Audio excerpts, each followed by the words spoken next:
Welcome back, dear listeners, to the Fright or Flight podcast, where we rank, recap, and review every horror movie in a given franchise. My name is Jumpscare Jer and/or Geraldine, and today, Fright of the podcast, whatever. Today we're talking about a Dead End special, the first musical we've ever covered on the podcast. Is that right, Geraldine? That is. That's crazy. We haven't covered one until now. Yeah. Yeah, exciting. I had a hard time looking this one up because I was like, I couldn't find it anywhere. I was like, Little Ricky's shop, Little Ricky Horror Shop. I was like, I couldn't, but that's called what? Little Shop of Horrors. I don't know why I kept on thinking Little Ricky.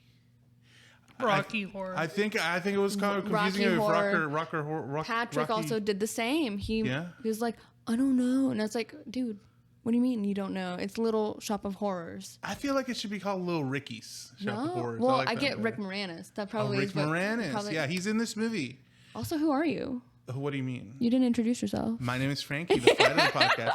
Guys, this one might be a little scatterbrained, but that's okay because the movie is crazy. It is kind of crazy. It's a weird one. I love it because of it's got a lot of character. And for it being a 1986 film itself, oh my God.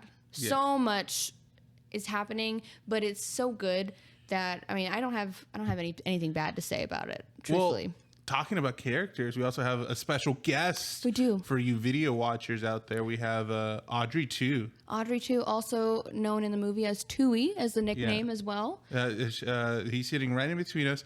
Now, Geraldine, early on in the show, somebody commented, Bailey's mom actually commented on one of our videos. Yes. And she was like, oh, is that Audrey in the background? I didn't know this thing his name was Audrey. I thought you had like an Audrey Hepburn poster. You know, I used to have an Audrey Hepburn poster, but not in this apartment. So that's kind of funny. But I love Audrey Hepburn. I also love Audrey too.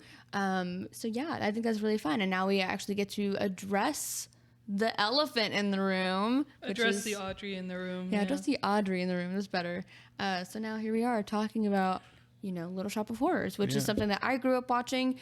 I'm sure our commenter grew up watching this as well, which is super fun and nostalgic for a lot of people. It's something that I hold near and dear to my heart because it has been one of the pivotal movies and theater productions that has, made up my love for musical theater. Well, I mean, you have this little poster right in front of us of like a showing you went to, right? I did. So you've seen it live? I have seen it live 2 times, actually. Can you elaborate on that? And also the Audrey 2 that you have in between you guys right now? This is Audrey 2, which is the mean green mother from outer space, also known as the extraterrestrial plant in the film that we get to know and love that looks like a Venus flytrap. It is not. This one is a gift from my mother. A friend of hers named George is a special effects makeup artist, and he made it for me as a gift from my mother. So that is who I have here, and I love him very much. He's special, and I will never give him away. In fact, I would love to have all of the different versions of Audrey.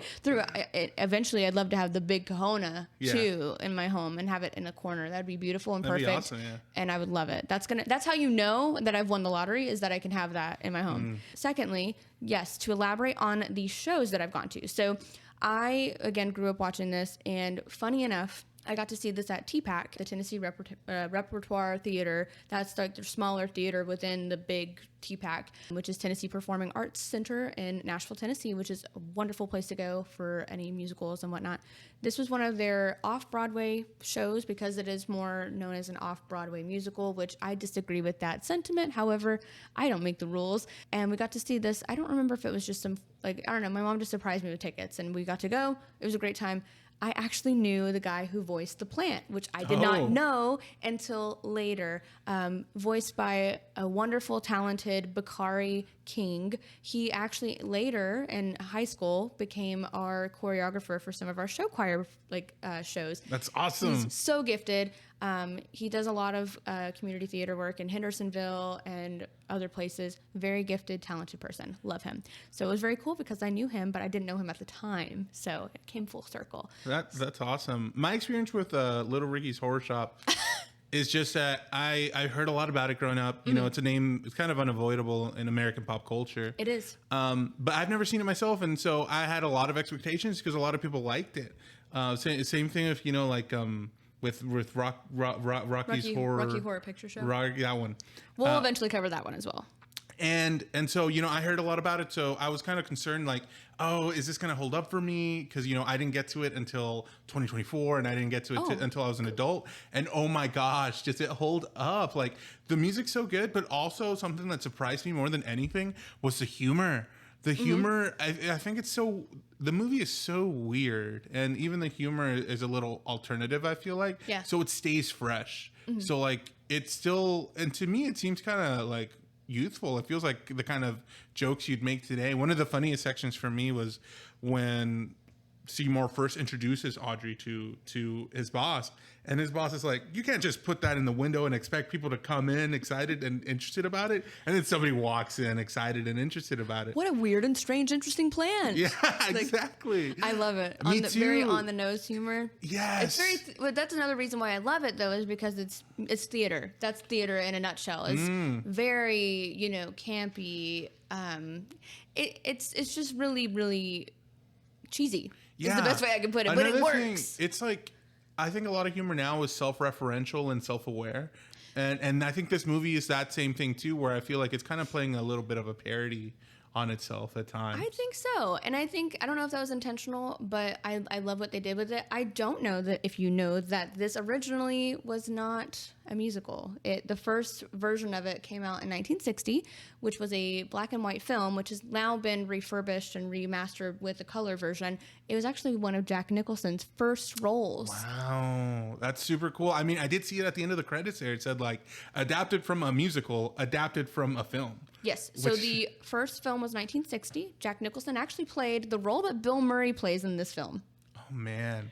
So he plays the masochist. Strange. So that makes even more sense, I guess, because a lot of the music featured in the film is like doo-wop, and it's like this kind of 50s style thing. So it being a thing of the 60s makes sense. I don't even know if it was intended to be that way. Like, hey, we're gonna, because they continue to make this and show this in New York of all places, and it's still very prevalent in any community theater. Like a lot of people will do it around like the Halloween season and stuff like that because it is a horror show. But one thing that is really cool to me is that the film wasn't a musical. Like the original 1960 film was not a musical, but they adapted that in 1982, which Ellen Greene, who plays our Audrey, was in the off-Broadway cast. Nobody else was. She's the only person from the original musical on off-Broadway. Well, I'm glad they got her because her presence in the film is spectacular. In general, just her speaking voice. Iconic. It's so funny. Like, it's so good. It's just so, like, cheesy, and I love it.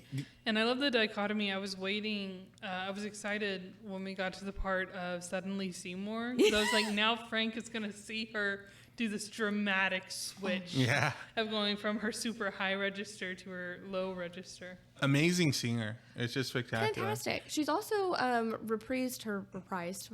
you pronounce it, her role as Audrey on Off-Broadway with Jake Gyllenhaal. Wow. Do you think that's a role you could play if you had the opportunity to? It's one of my dream roles. I would absolutely die to play Audrey. Of course, I would also die to play one of the Greek chorus girls, which is really cool because they're all named after iconic groups from the 60s as well. We have Ronette, Crystal, and Chiffon. And if you're familiar, the Ronettes, the Crystals, the Chiffons. Yeah, I thought their presence was super cool, and I like the way they were placed into the film. Like in general, the whole time while I was watching the movie, I was thinking, I could totally see like the musical version of this. There's not that many places they go to, like they all revolve around the shop basically, and to see them like open the movie, do their song, and it just transitions smoothly into like the scene. It's super cool. I loved it. It's just so I cannot speak enough about this film and how much I love it. There's just so much creativity. Yes, there is. And not to mention, I don't know, I didn't know this. So as I was doing research for this, I found out so many wonderful things about this. Not only in my rewatch did I notice, like, man, like I did not even like realize how wonderful the special effects were. A lot of it's practical effects, of course, with puppeteering and animatronics as well. Jim Henson was involved in the production of it, which is fantastic. And also, this film was directed by Frank Oz, who also has frequently worked with Jim Henson and also has done a lot of work with the Muppets. So that's cool. I mean, you don't see things like this anymore. Like you don't. Like but I also wouldn't want this to be touched because this is just so beautifully done.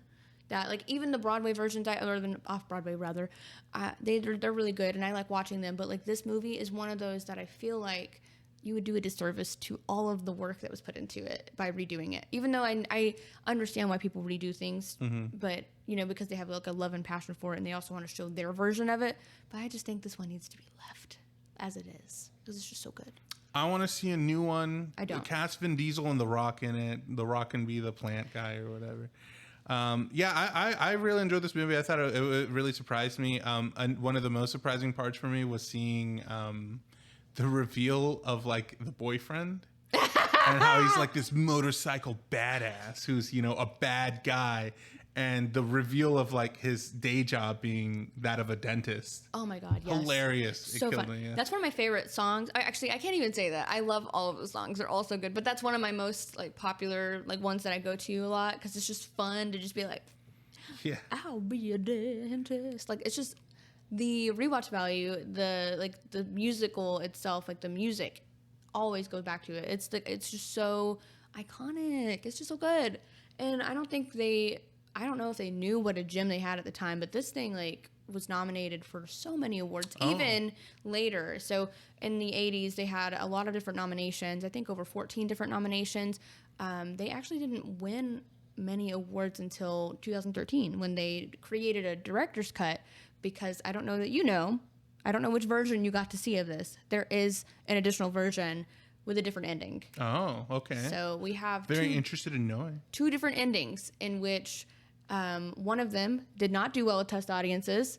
I did not know this was a thing until actually I had a friend who showed me the director's cut, and I was like, this is not the ending that I grew up watching. I grew up watching the theatrical release, which the director's cut had everybody died. Seymour. I almost blanked on her name, Audrey. She died. Mr. Mushnick, of course, died by plant eating it. And then, you know, the part where the guy was like, hey, like, everyone can have one of these. We could put them in every home. Yeah. They did that. Oh, and then they took over the world. It was standing on the Statue of Liberty. Like, they were going around eating people and stuff. It was really crazy and chaotic and cool, like aliens, like you would imagine. But it did not do well with test audiences. People were like, why would you kill everybody? Yeah. Which is the actual off-Broadway ending. Oh. Didn't know that either. So they had to change it. I guess people thought we're too freaked out by that. People like happy endings. So the one that we get to see is very different. We get to see, you know, Audrey and Seymour go off into their little somewhere that's green place with the fence. Yeah. It's adorable. When did the directorial cut come out? 2012. Okay, so I definitely grew up on the other one. Because I was thinking that I didn't remember. I saw this movie when I was very, very young, and I didn't remember most of it, but I remembered some key parts. But when we got to the ending, I was like, I don't remember this. But I didn't remember like the actual ending. It's just I didn't remember them going to the house. Yeah. That's the one that I grew up on. I was like, oh, okay, and it's all cute, and then you see the little baby, and it's like all smiles, and I was like, oh, so nice. Talking about like the practical effects, I mean, it was just so cool. I don't know. You know, it makes sense that Jim Henson and his company did this because I have no clue how they managed to do any of it. Oh my God. Like between moving like the branches. The lip movements on Audrey too. And also like the dentist scene and having that perspective from like inside the mouth. So cool. That you don't see a lot of creativity like that, I feel like, anymore. Not that people are not creative now, but I just don't feel like the practical effects are... Because you can do it so much easier now with the CGI, I feel like. And so it just feels like it could be a little bit easier. But, no, Jim Henson's company did that. His son, Brian Henson, was involved in puppeteering one of the Audreys as well, which is super fun. One of them, they had 2 different big Audreys. One of them was meant for the eating, and the other one was meant for, like, the talking, rather. And... So I found this out through my research as well. Frank Oz, the director, has noted that when they had the up close parts of like Rick Moranis singing in his face and stuff like that, they had to lip sync very slowly, like I think like 12 frames per second kind of thing. Oh, wow. I remember To keep hearing up about with that. it. Yeah, And he I was like, it remember. was a bitch. And I was like, oh my God, that's crazy. Because you wouldn't think that by looking No. at it. They made it look so good. Yeah, it definitely super consistent.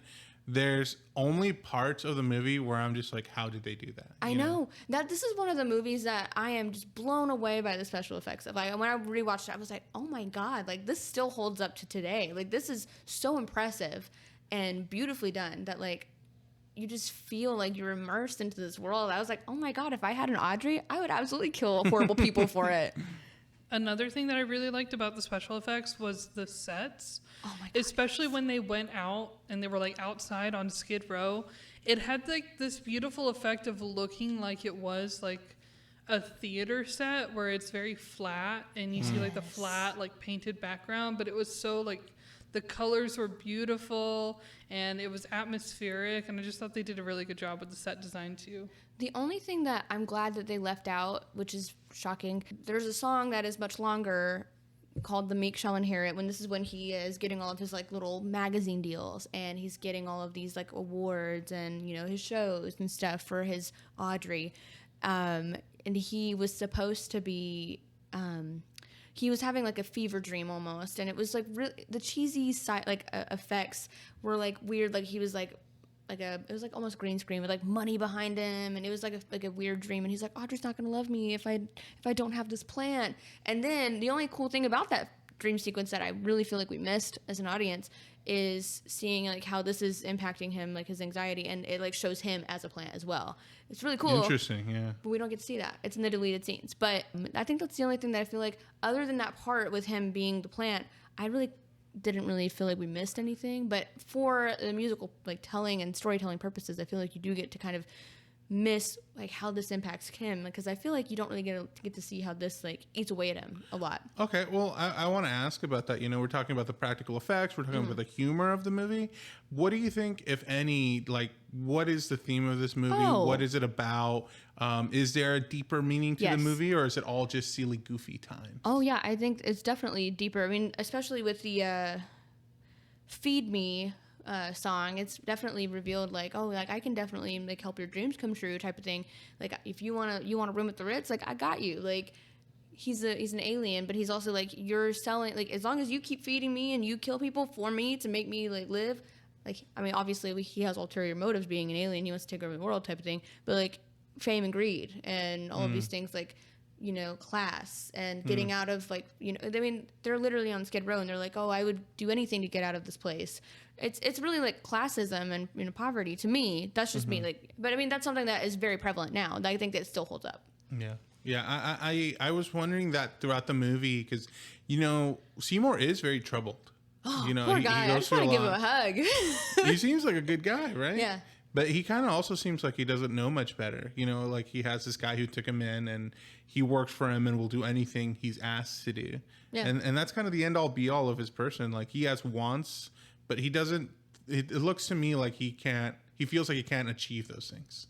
So he doesn't really try to get them out, you know? Well, you know what's funny is we get to see this happen with both of the characters because they both have different parallel stories, I feel like, with Audrey and with Seymour. Audrey mentions that, you know, she met Oren Scrivello, DDS. This, you know, he's domestically abusing her. It's an awful situation. Even though his character is, you know, very comedic and stuff, there is a serious, you know, message there as well, where the Greek chorus, those three girls are like, girl, you suffer from low self-image. And she repeats that to Seymour, but it's also like, girl, you're projecting. You also suffer from low self-image because you think that you don't deserve a good guy. But she also said she met him in like a night spot, like a club. It kind of alludes that maybe she might be like stripping, like she might be a stripper or something like that. Has some shame, maybe. And it's like, that's not shameful. You're doing what you can to survive. Yeah. But unfortunately, you met somebody who was shitty and treated you really badly. But then you have Seymour, who, you know, is being also abused. Like, yeah, he's being abused by Mr. Mushnick. But it doesn't show that as much, I feel like, in the off-Broadway musical, which is different. Okay. But I haven't seen personally the 1960 film, which you can watch the full film on YouTube. So I think it became public domain so people can like watch it, and there was probably like no restrictions No there. repercussions. But yeah, it's really cool to me. But I don't know if that was intended for Mr. Mystic to be a little bit darker in the movie versus the I don't know. musical. I mean, in the movie, I do get kind of the sense of like when things start going well, I never feel like Seymour is, appreciated for all the success. No. Is like he's the reason that's just so successful, and Mr. Mushnick is still like treating him the same way. Yeah. Like he's just some other, schmuck that works for him, and he Right. needs to get this, and you forgot the delivery and all this. Yeah. So I do feel like he's at the very least underappreciated. But like he physically is putting in so much work as well to help keep Audrey 2 alive. It's just really sad to kind of watch his downfall, and then like watching it, you don't get to see the sense of it eating away at him as much because we don't get to see that dream sequence. But I don't think it's necessarily needed, so I understand why it was deleted as well. Because I do feel like you can hear him like when you have a guilty character, I feel like you can kind of sense that they're guilty when you're like, oh man, like they're shameful. Because when Audrey's approached by the police after Oren's death, which again, Oren, love his character because he's so funny. Steve Martin, yeah. Yeah, Steve Martin, iconic, really. He, mistreats her or whatever, but he died at this point, which Seymour was supposed to be the one to kill him. He was going to kill him and feed him to the plant.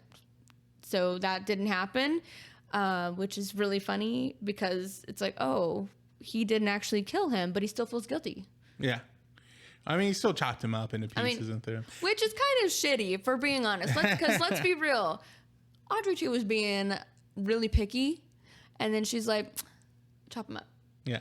But then we eat Mr. Mushnick whole. Yeah. And It's tried like- to eat Yeah, but Audrey whole. she did grow She in did. between. I She guess did. you're right, yeah. Because she was much bigger. Vines were all over the place, which again, beautiful, iconic. I would love to have a gigantic Audrey 2. What would you do if you were in this situation as, Seymour? Would you feed the plant? Oh, to get everything I want in life? Well, no, Yeah. just in general. Oh, no, for no reason, no. But would. like if it was like, I would. for money and like, the love of my life, I would do that. Oh, no. I would just do it because... Yeah. What if she was like, because- I want Patrick? Be like, you can have anybody but him, baby. You can have anybody but him, baby. Come on. Pick another one. Let's go. Kind of like have them be a little Dexter. Like, we're going to find someone shitty. We'll have them go. I feel like you'd have a hard time. I probably would, but, And you don't like blood. I mean, you'll pass out. Like, it's not going to work. I say that I would do all these things, but you're probably right. I would probably be like, "Ooh," and like pass out. Who knows? But then maybe it ate me, and then I would feel fulfilled knowing that I gave sustenance to my child, my little child. You feel fulfilled if it ate you. Yeah, kind of like we've already talked about this before. When you die and you have cats or something like that, eventually they will eat you. Yeah. And it's like I would feel good knowing that I gave my baby sustenance. Yeah. At the same time, though, aren't you also scared of like oversized things? I am, but this one is not one that I would be Okay. scared of because it's Audrey 2. Right. And we could sing together. We could have duets. It'd be great. Talking about the songs, did you have a favorite one in the soundtrack? It's so hard to pick a favorite. I really couldn't do it. I couldn't. But I will say the one that is original to the film that is not on the off-Broadway is Mean Green Mother from Outer Space.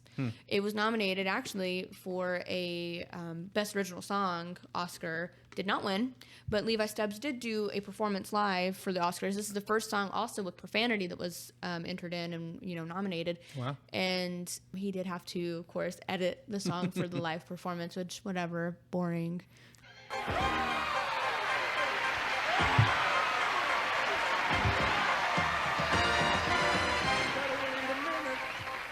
Better hold the phone. Better mind your manners. Better change your tone. Don't you fret me, son. You got a lot of gall. We're gonna do things my way. Or we won't do things at all. Oh, they didn't put the plant. You don't know what you're messing with. You got no idea. You don't know what you're looking at. When you're looking here. I'll go ahead and stop it there just so we can. I don't want to get like, Yeah. but it's just fun to watch because I've never seen that live. It's really cool. It's really cute how you put the iPad in the middle because it looks like Audrey 2 between you is watching the video. Oh, so it's just so good. It's, Yeah.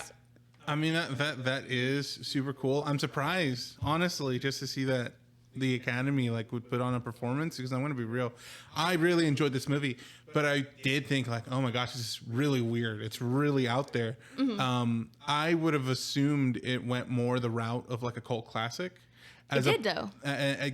But like to see like a big, like, you know, it being represented as such a big award show. Yeah. I'm surprised that it was like, I don't know, that people were like, yeah, I want to see this. Well, you know what's funny is I was actually talking to Patrick about this, and I don't feel like horror movies ever get their stars. They don't ever get their stars for the performances that we get to see over the years, which is really unfortunate and shameful, in my opinion, especially because, you know, like we've recently talked about, like, you know, Stephen King films like Shelley Duvall, Jack Nicholson, all of these iconic actors and actresses who have been in these wonderful films and have done wonderful performances over the years. Recently, we've talked about the movie having a very polarizing, you know, discussion around it for Longlegs, and people have, you know, praised the performances, as well as Maxine, starring Mia Goth as well.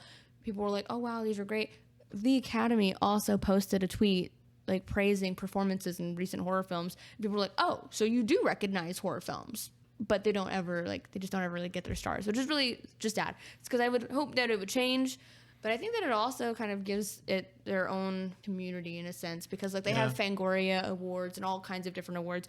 And like I said, in 2013, it won Best DVD Blu-ray Special Edition Release for the director's cut, and it also won Best Music by Alan Menken, who is known for the music of the film, but Howard Ashman is also known for writing the screenplay and also for the lyrics of the film as well. But Best Music was won by Alan Menken, and this is for Saturn Awards in 2013, which is the Academy of Sci-Fi, Fantasy, and Horror Films. Didn't know that was a thing at all. Yeah. Well, I guess when you're not represented at a big award show like that, you kind of have to make your own community to, you know, give praise to everybody. But it's like sad because it feels like these movies do so well, but they never get, you know, represented enough. I know what you mean. And I do think that's a problem with like the Academy and the people in it, just because, I mean, you could say the same thing about superhero movies. Usually they're not represented either because they're not like these big dramatic, like, I don't know, timepieces, I guess. That's what usually they want to see. But I do think that movies like this deserve praise. You know, I think things like being creative and being unique should be something we strive for to see in movies. And I think Little Shop of Horrors represents that completely. Oh yeah, and the fact that it's a plant. It's an alien plant. That is just fun. It is fun. It's super sci-fi. Yeah. And it's super, I feel like we've kind of cornered ourselves into a very specific area of sci-fi in the last like 20, 30 years, where it's all like Star Trek. Or like, beep boop, I'm an alien. Yeah. And I feel like things like this, this is, I feel like the kind of sci-fi stories you would read about maybe in the 1940s, 1950s. And so to see it, it's just ridiculous. Yeah. But because of that, it's so funny. Like, it's so camp, but in a way that works. Now, I think the 1960 film was much darker than the... I'll have to see it. I also need to watch it myself. I know that I should have done my homework for that, but you know what? Time. People don't have a lot of time. Do you think children or anybody who watched Little Shop of Horrors at a young age might have been scared by it? I don't know. I know that I was, and I loved it. Because I could see the plant being very scary as a young child. Not to me. Okay. I always thought it was fun. I was like, oh my God. Like, it's a talking plant. But that is something that actually garnered a lot of response. They had a lot of good, response to the film. And they made a small cartoon, kind of similar to, how Ghostbusters, garnered their little cartoon. However, this cartoon did not, I guess, perform well, unfortunately. It was made in 1991. There was only 13 episodes, and it was called Little Shop. I actually have the opening theme song of that, which is really cute, but it kind of takes it back, and it's like Little Seymour, also known as Junior. And so it's really weird because I've never even seen this. This is like a fever dream. I'm like, if anyone has heard of it, I would love to hear from you. Like, you tell us about your experience watching it or anything like that. But very weird.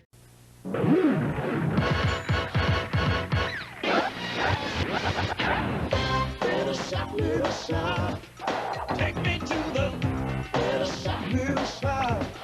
I wanna go to the little shop. Take me to the little shop.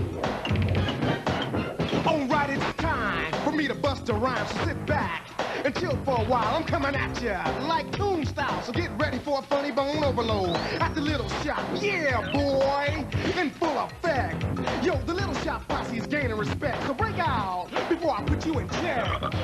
Now when you come to the shop, what you get and what you see, so just be careful getting close to me. Little shop, Take me to the little shop, little shop, I wanna go to the little shop. Word, Little Shop. That's cool. I love it. Great song. It's so 90s. I love it. I wonder what the episodes are about. Like, I don't know. I've never in my life seen it, heard of it. And you would think that something like that would do well, because I don't know if you remember, but growing up, our cartoons were weird. I feel like I would watch that for sure. I would have watched it I would have too. checked it out. The only thing that I guess my complaint would be that the plant doesn't actually eat people. They don't include that because they wanted to cater to kids. Now, I do like that it has eyes in that version. I don't of like that it I has think that's eyes. cool. And I think this movie does have a lot of influence. I mean, even in like that new Harley Quinn animated TV show, they also have like a little buddy that's like this plant that's obviously inspired by Audrey too. I mean, same kind of voice, I think, even. And so I don't know. I find it hard pressed not to have this thing exist in pop culture. Oh my God, yeah. I don't know what it is. I don't know if it's just like how it looks or just how crazy the idea is. I mean, think about like the star-studded cast we get. Like we get so many people, like, you know, Steve Martin, John Candy, R.I.P. to a legend. We get Jim Belushi. We get Bill Murray. Bill Murray's character was completely ad-libbed, mind you. Like all of those, you know, him being a masochist, they were like, you know, just you're a masochist, and as long as you're the masochist in this scene and Steve Martin is the sadist, go for it, whatever you want.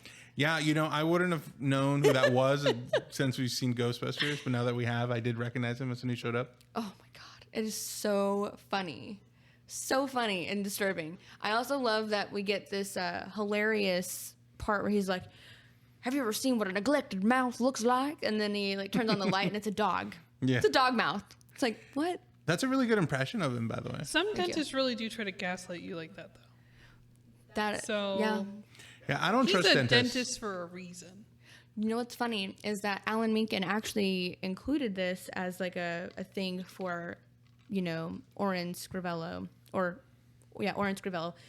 He included this because his father was in the dental community, and they were always talking about how nitrous oxide is, you know, safe to use. And they're like, what if we did something to make it seem like he really enjoyed it and he used it for himself? And so that's exactly what happened. He showed it to his mom, and his mom was like, how dare you? This is terrible.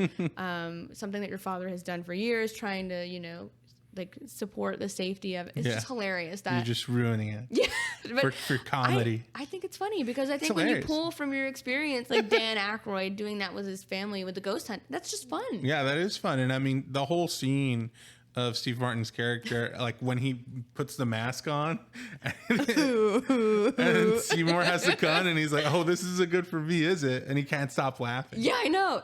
Honestly, that'd be me in this situation though, because I nervous laugh about everything. Yeah. So funny. Yeah, you're a weirdo. I believe there were like 6 different puppets throughout the stage of like her growing in the movie. So 6 different puppets, but I don't know if that also includes the animatronics that they also had too.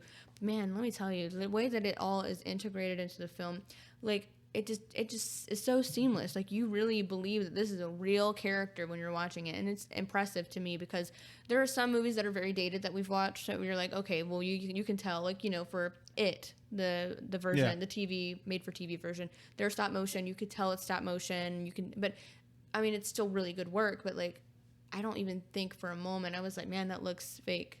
The only thing that I would say looked fake was Steve Martin on the motorcycle. That was really it. And it still was great though. Still hilarious. Still was great. Yeah, no, this movie looks great. It doesn't just look great. I'm telling you, like, just the humor. I was just so surprised to see how much it held up. Kind of similarly to other movies we've seen, where like I've seen Ghostbusters, and a lot of those the first one especially, a lot of those jokes fall flat on me. But that's just what happens with time.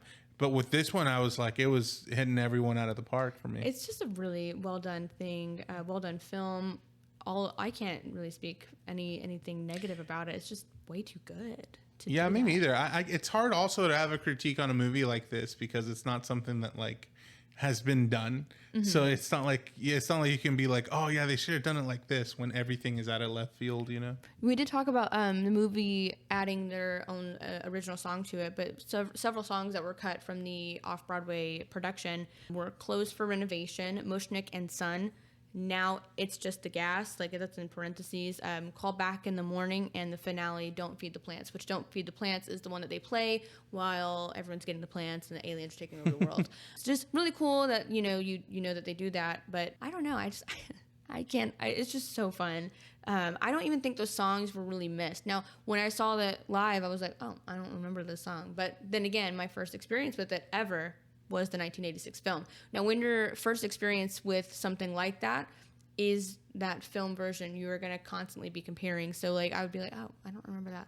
Oh, I don't remember that. But obviously the off-Broadway musical came first before the 1986 film, which makes a lot of sense when you do that. Because that was also my experience with Sweeney Todd, which we'll definitely talk about when we talk about that in the future. Wow. Yeah.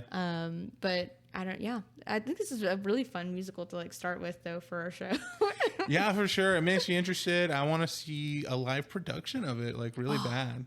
So fun. Yeah. The second production that I did get to see was an ex-boyfriend of mine who is now one of my friends. He actually played Seymour, which was one of his dream roles, which was really fun to get to see that for him because he literally looks like Seymour, looks identical. And I was like, man, that's perfect. Like great casting on their part. So that was really fun too, because that was a community theater production that I got to see, but it was also really well done. And that's the thing is when you compare like community theaters, there's so much heart in there too. So I mean, when you see a movie version of a musical, they obviously have like a bigger budget. This movie had a $30 million budget, which is not a huge budget when you look in today's standards, of course. Back in the 80s, I'm sure that was much bigger. Yeah, especially for a musical. They only grossed more than 38 million worldwide, which is kind of disappointing. But for a musical, that's not bad, I would say. And obviously, I'm sure it's also made a bunch of money on VHS. Oh my God, yes, that's how I grew up watching it. Was VHS, and I was like, wow, like. I've never seen it, on DVD. Never owned a DVD of it until now, of course. Now I do, but it's still just really cool. And it's a cult classic. Like, people still celebrate it to this day. And we also have a resurgence of it on the Off-Broadway in New York again. Nice. Corbin Bleu from High School Musical plays Seymour recently. Sarah Hyland from Modern Family has been playing Audrey. Recently, we had a beautiful drag queen, Jinx Monsoon, playing Audrey. Beautiful voice. She does an amazing voice of Audrey, similar to Ellen Green's kind of voice. Very comedic and perfect. Yeah, I like that. On the way here, I put on the Spotify. There was like a recent version of it, a production, and Jonathan Groff, who's in Hamilton and Frozen, plays Seymour in this version. So we were listening to that on the way Love here. it. The Jake Gyllenhaal version is actually really well done too, so that's really fun. Another fun fact about Ellen Green's performance as Audrey. So she, like I mentioned, was originally in the Off-Broadway musical. Her idea to make the character blonde, but before that, Audrey was brunette, especially modeled after the film in 1960. She had dark hair, so that was something that was created and then has then since been adapted. But I think now they do more of like a strawberry blonde, like red wig now. Oh, really? I like the blonde. I think the blonde works for me for sure. And she just looks so specific, like her physique. Yes. The kind of clothes that she wears. I think the comedy is so funny for her too, especially when she's having that moment with Seymour and she's like, I met Orrin in the gutter and she was like, I wore cheap, tasteless clothes, not nice clothes like this. And then like it just highlights her physique. It's just so funny because it's like, huh? But I don't know. It's just really like great theater comedy. It's funny and it's also sad, because in that same spot, she's talking about how like she doesn't deserve a nice guy. Yeah. It's just really sad because obviously that still holds up today. I feel like that could be said for a lot of people. People probably think that they don't deserve these things, but then that it does bring back that moral question of what would you do to get the things that you want in life. Would you feed your killer plant? I would. I would, whatever. John Candy was also originally offered the role of Mr. Mushnick. Crazy. They got Vincent Gardenia, of course, to play Mr. Mushnick, and Vincent Gardenia jokes and says that that's the reason that they chose him was because of his name, because gardenia is a flower. Oh, yeah. But I think that he's fantastic as that role. He just seems like an angry kind of man. But John Candy, I would be laughing too much. He's too funny. I just know him as comedy, and I think that him coming back as Wink Wilkinson, the radio celebrity, that scene was so funny too. It is funny, and it's super Very cool. weird. Yeah, I feel like you'd be good at being that kind of radio host. You know what's funny? While I was watching it, I was like, this would be Frankie. Oh, really? Wow. I was thinking you could be that guy, honestly. No, I'm not. I don't know. It's just your brain is sporadic, and I feel like what he was John Candy was doing in this movie is like what's going on upstairs in your head while you're just doing the podcast or anything else. Just no, Like it's you're not just that. waving this thing, dinging that thing. Now I do wish that I had like 8 arms type of thing, like so that I could do all of the things that I want to do. So I mean, maybe in a sense, yeah, but only if Wink Wilkinson had 8 arms would I relate to that character. During the scene where Oren pushes the doors to Audrey's apartment complex, the glass actually shattered and Steve Martin did get injured. He cut his hands. Ouchie. So that's why in the final cut, Martin kicks the doors instead of pushing them. Okay. In the original or the small version of Audrey 2, the designer for the special effects, Lyle Conway, actually modeled the lips after Ellen Green, which is kind of weird, but also kind of sweet and endearing. I guess it makes sense. I mean, the name Audrey 2 is Audrey 2. Yeah. There's a sensual scene between Audrey and Audrey 2 towards the end of the movie where the plant starts grabbing and kind of pulls up her dress for a second. Yeah. I was like, yeah, that's weird. I mean, he's just buttering her up to be eaten. It was the 80s. Yeah, it was the 80s. I mean, I didn't have a problem with it. It wasn't as weird as like Evil Dead. Oh, God, no. God, no. Ugh. Yeah, in comparison to other horror movies, this is very tame. Yeah, It very. is, it is, It's it more is. for like the comedy thing, like, haha, the plant is dirty. It's saying Yeah, dirty yeah, things. yeah. I don't have any problems with it. I just did think like, oh, No, I get it, we're though. going down this route. Okay. I just love that she's kind of like, haha, I don't think that I should be doing this. I'll just give you some water. Like, totally like deflects. Doesn't even. I mean, it makes her seem like a little bit of an airhead in some way, but I don't know if that's what her character is supposed to be. That's just kind of like the interpretation that I get from like Do you think watching like, it now. Would you be friends with Audrey? Do you feel like? Or is she not your kind of friend, or? I don't think there's anything like wrong with her or anything. Like I think I could be friends You with get her. along with her? What Yeah, I about get it. Seymour? Yeah, we're both clumsy. I feel like I relate to Seymour a lot. Yeah. I can see that for sure. You kind of look like him too. You know, I can actually sing the tenor part when he's like, yeah, it's fun. He's a very fun character to sing the songs with too. Like the Grow For Me, so fun, such a fun. Also, it's just like the relation that they have with all of the music and lyrics with the plants and everything. Oh, it's just so fun. Like they really hit it out of the park, and I feel like they don't get all of the, like, they should have won way more awards. Obviously, they won something in 2013, but 2013, you're kidding me. Like, in the 80s, they didn't win anything for this. You're telling me that. They got nominated, but didn't win. Dumb. They should have won something for the special effects. They're They're insane. They're incredible. I think, let me check. I think they got nominated for special effects, but I don't believe that they won anything, which is shocking. Yeah. Do you know who they lost to? I did not see who they lost to. I just got their nominations and award list, which is dumb though. So originally the filmmakers wanted the role of Audrey to go to Cyndi Lauper, but she could not do it due to her scheduling and anything like conflicts with that. Cyndi Madonna was Lauper. also supposedly listed as another candidate they were looking at for Audrey, but I am so glad that they decided to stick with their off-Broadway wonderful Ellen Green because I agree. she is I mean, just too good. Yeah, very Cyndi specific. Lauper would have also been good, I think, because I feel like she could have done a good Audrey voice like that. But Would have changed just the movie for sure. It would have changed everything. Also, looking at Eddie Murphy to do the voice of Audrey too, which I think would have been really good. But Levi Stubbs, just Eddie Murphy, he's known for like his comedy and he's known for like that goofy laugh of his. But I do feel like Levi Stubbs, being in the Four Tops, iconic singing group, he just has a different approach to it, and I love it. Again, it's when you hear that voice, it's so hard to hear anybody else do it. But that guy, Bakari King, like I mentioned, the one who did my choreography growing up in show choir, he sounded so much like Levi Stubbs. I was like, oh my God. Oh, really? Yeah, it was fantastic. Yeah, I really like Levi Stubbs' performance because he's so...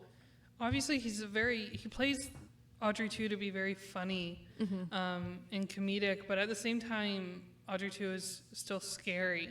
And I think Levi Stubbs does a great job of doing that.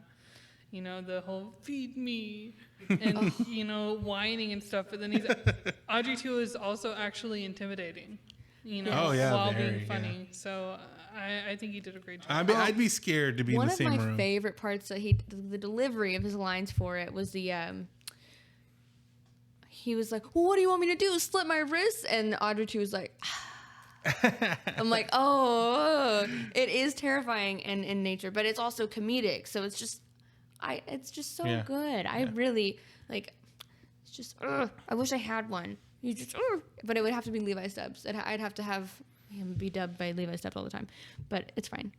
By the way, that for the 1987 Academy Awards for Best Visual Effects that this movie was nominated for, Little Shop of Horrors, it was beat out by Aliens. Oh yes. Oh, Which that's actually, I mean, an iconic sci-fi film that a lot of people know and love. Yeah, I've actually never seen it. It's rough to go against one of the early Alien films. Now, what's funny is they both were shooting in the same location, just across the lots from each other. Really? So, Wow, that's so interesting. That'd be cool. Could you imagine being an intern and being able to like walk from set to set and just how iconic it was they'd be? in England's Pinewood Studios. Okay.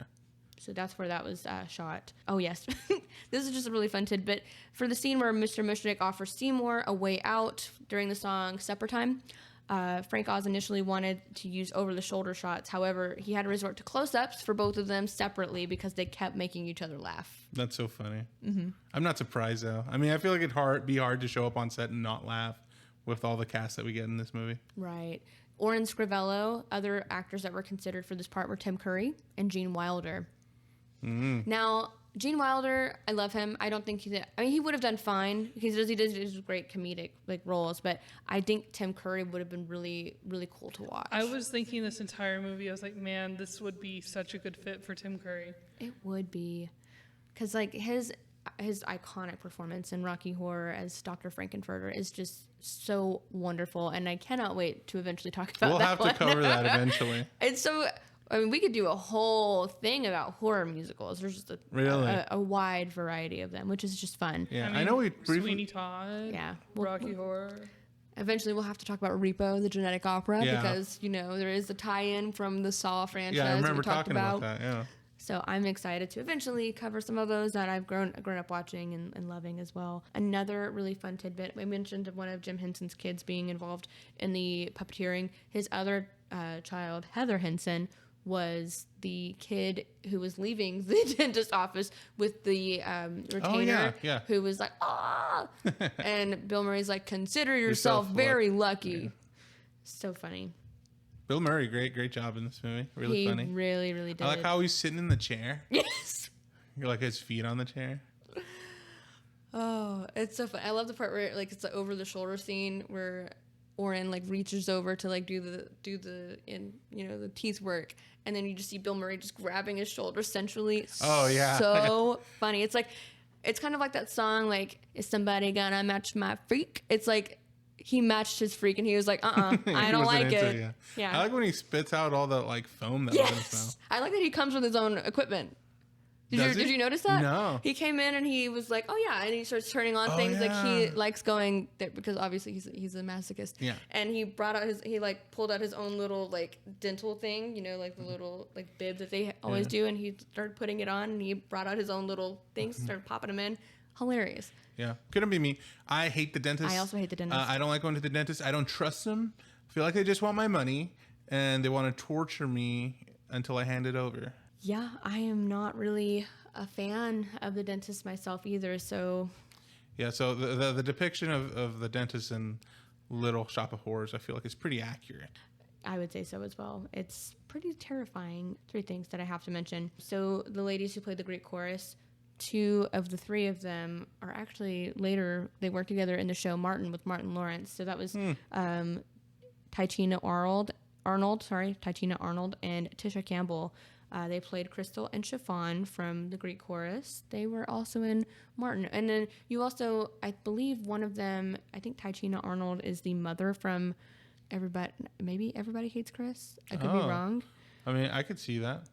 And then I knew Tisha Campbell was the love interest for Martin Lawrence's character in Martin.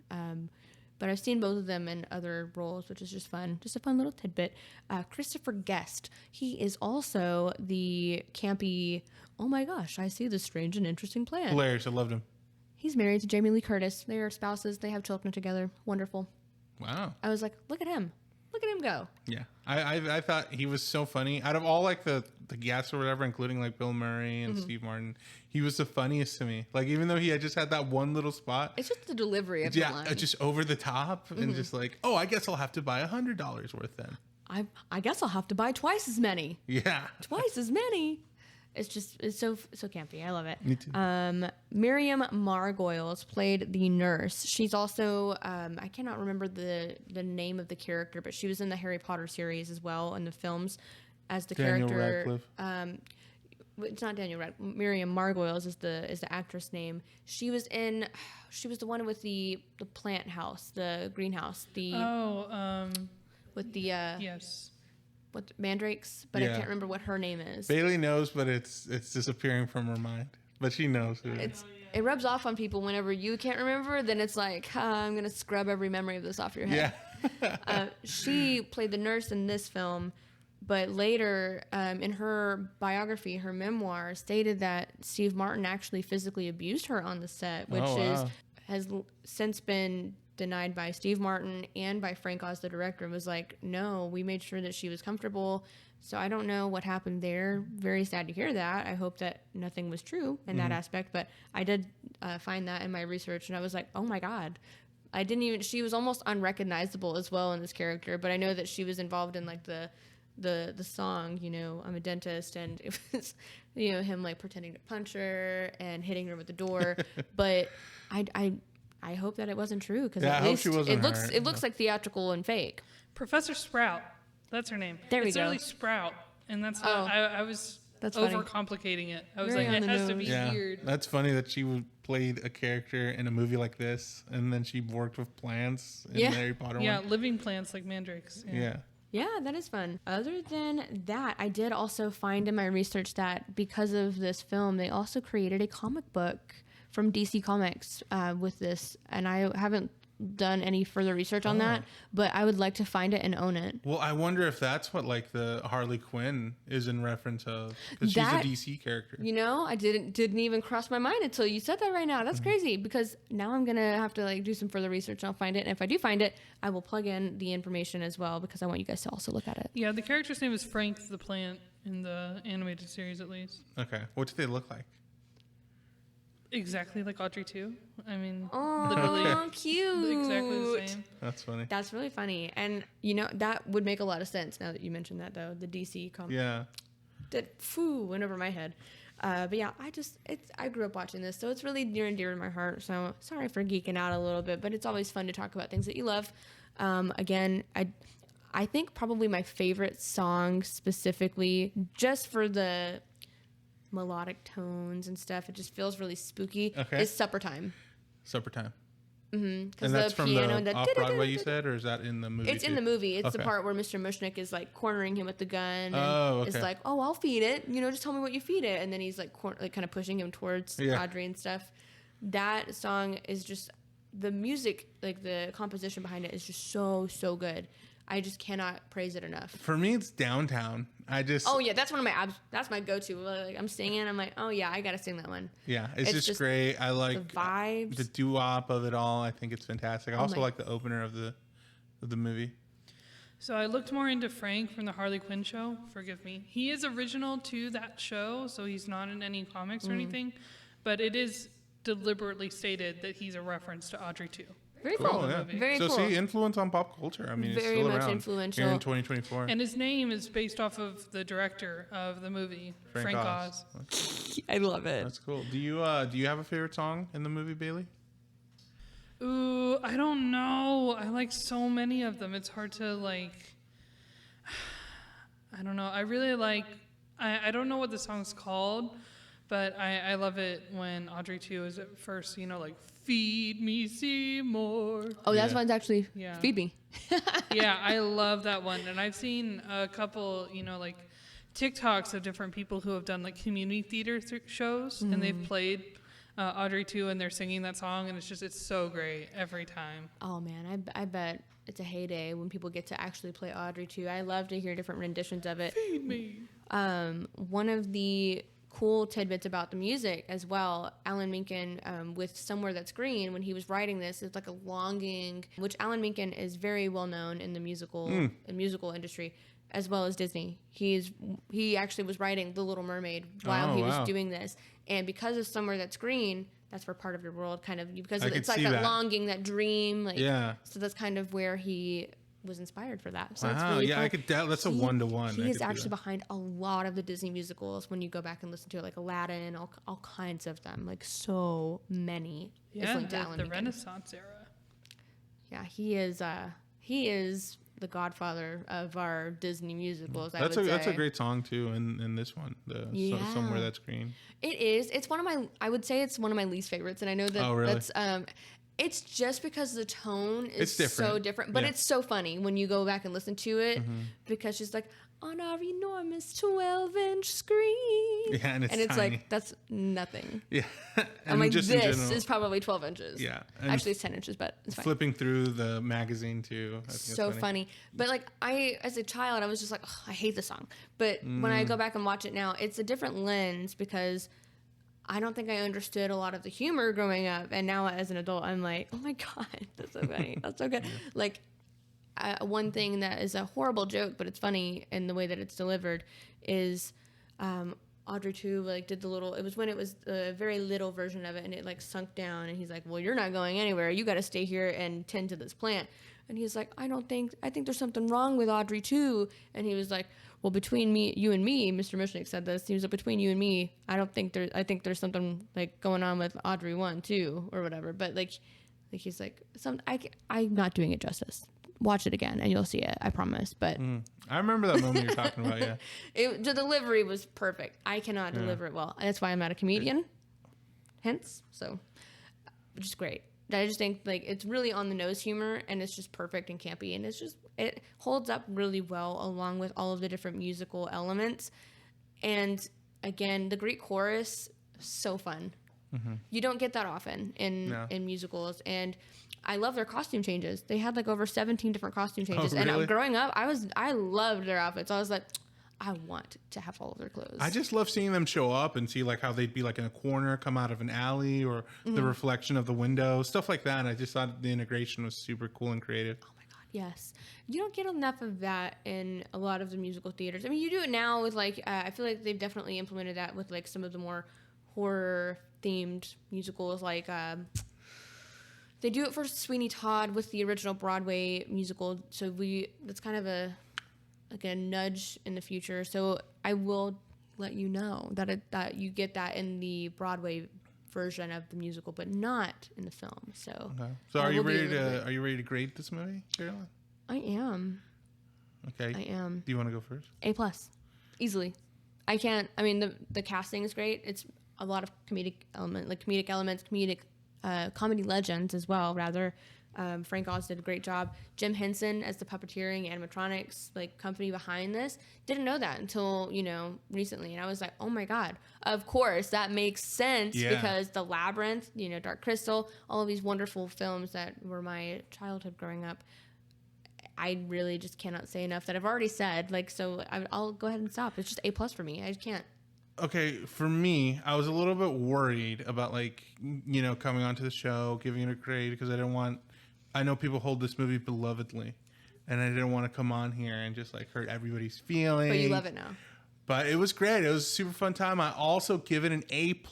I feel like this movie, I mean, it's a movie. I can't see anybody watching this movie and going like, oh, I wish they did this instead. Yeah. Like it's the perfect version of itself. And it's only 94 minutes of just fun. It's just fun, it's and a lot it's of fun. chaos. A lot of left turns that you don't see coming. And I've really appreciated that. It's a funny time. Still funny in 2024. And even if you're a child watching it, like you don't like get the humor as a child, but as an adult, it's perfect. So you can definitely introduce your child to it. Yeah, especially like the dentist stuff for sure. Oh my God, yeah. Yeah. Because he's just, as a child, I thought he was mean. As an adult, I'm like, oh, now it's funnier knowing what's going on. Oh, Bailey, what's your grade?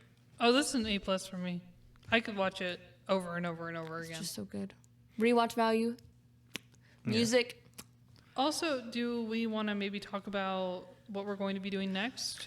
Yes. Yeah, guys, we're going to be not doing anything next. The three of us are all going to go on vacation together, get together. We're going to go to Sweden, or we're going to go to the Swiss Alps, and we're going to do a little bit of mountain boarding.